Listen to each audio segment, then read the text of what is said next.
Mid cap small cap जबरदस्त चाल, पिछले हफ्ते 4% के आसपास मिड कैप चढ़ गया, 7% के आसपास स्मॉल कैप चढ़ गया और मिड कैप ने अपना एक नया ऑल टाइम हाई बना दिया पिछले हफ्ते। क्लोजिंग बेसिस पे भी बना दिया है और इंट्राडे बेसिस पे भी बना दिया। तो जो आपकी तसल्ली होती है क्लोजिंग बेसिस के बाद, वो ही काम मिड कैप भाई साहब ने पूरा कर दिया है। हाँ, तो मिड कैप का ऐसा है, इसमें इसमें भी आपका वही दक्षिणा वाला लेवल अभी भी आना चाहिए, 51,000 आना चाहिए। जी वहीं पे कांटा मेरा पहले से अटका है, अभी भी वहीं अटका है। जी मुझे लगता नहीं है कि उसमें कोई दिक्कत है, आना चाहिए क्योंकि साइकिल तो अभी है लंबा मिड कैप का। तो 51,000 पे रिव्यू करते हैं। जी, मतलब यहाँ से गाड़ी निकली है तो पहला स्टेशन जो है वो 51,000 का दिख रहा है। उसके बाद फिर वहां देखेंगे कि वो वहां से आगे बढ़ने का इसका मूड कितना बनता है। बिल्कुल।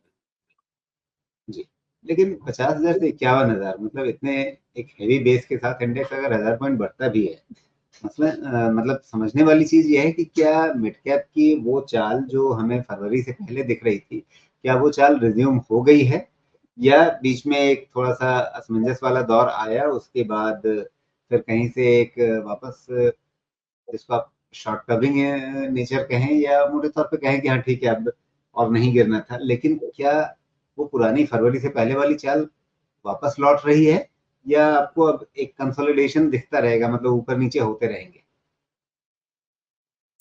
अम, मेरे हिसाब से mid cap 51,000 with some deviation थोड़ा रुक के मूवमेंट फिर से स्मॉल कैप में जाएगा, ऐसा मैं इसलिए समझ पा रहा हूँ कि थोड़े समय पहले जो स्मॉल कैप के साथ हुआ था वो एक्सेस हो गया।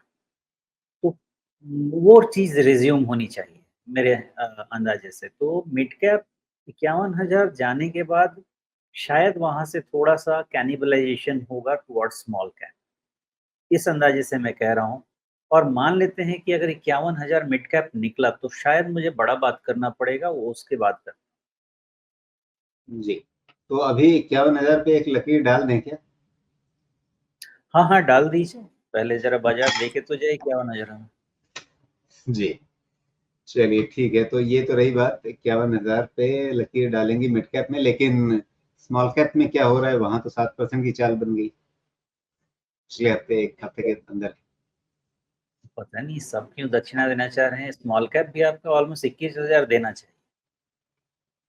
तो 20,000 साइकोलॉजिकल है, बट इसको थोड़ा-सा मैं अगर फाइन ट्यून करूँ, मुझे लगता है 21,000 तक तो जाना चाहिए। स्मॉल कैप इंडेक्स भी रिलेटिवली अगर आप 1 या 2 इयर्स ट्रैजेक्टरी पूछेंगे तो मुझे स्मॉल कैप में अभी भी ज़्यादा रिलेटिव माइलेज लगता जी, लेकिन मिड कैप 50,000 से 51,000 पे जाए, उसमें थोड़ी पटाखे छूटने हैं, लेकिन स्मॉल कैप अगर अभी 16,000 से 21,000 पे चला जाए तो उसका तो मतलब है कि वहां पे जम के आतिशबाजी होगी। है।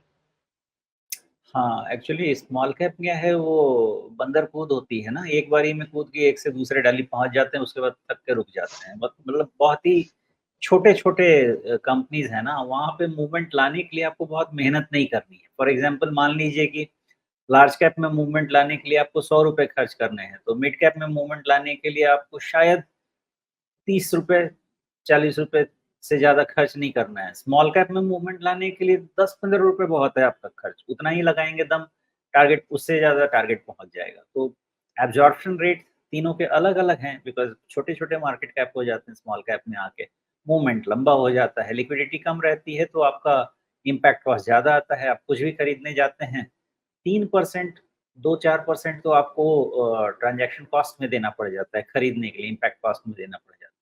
एंड देयरफॉर इसमें जब चाल आती है, तो आपको बाकी इंडिसेज़ से ज़्यादा आ जाती है। जी, लेकिन अगर 16,000 से 21,000 की इस चाल का फायदा उठाना है तो उसके हिसाब से क्या, मतलब कोई खास रणनीति जिस पर चला जाए जहां पे आपके हाथ में सुरक्षा भी हो थोड़ा?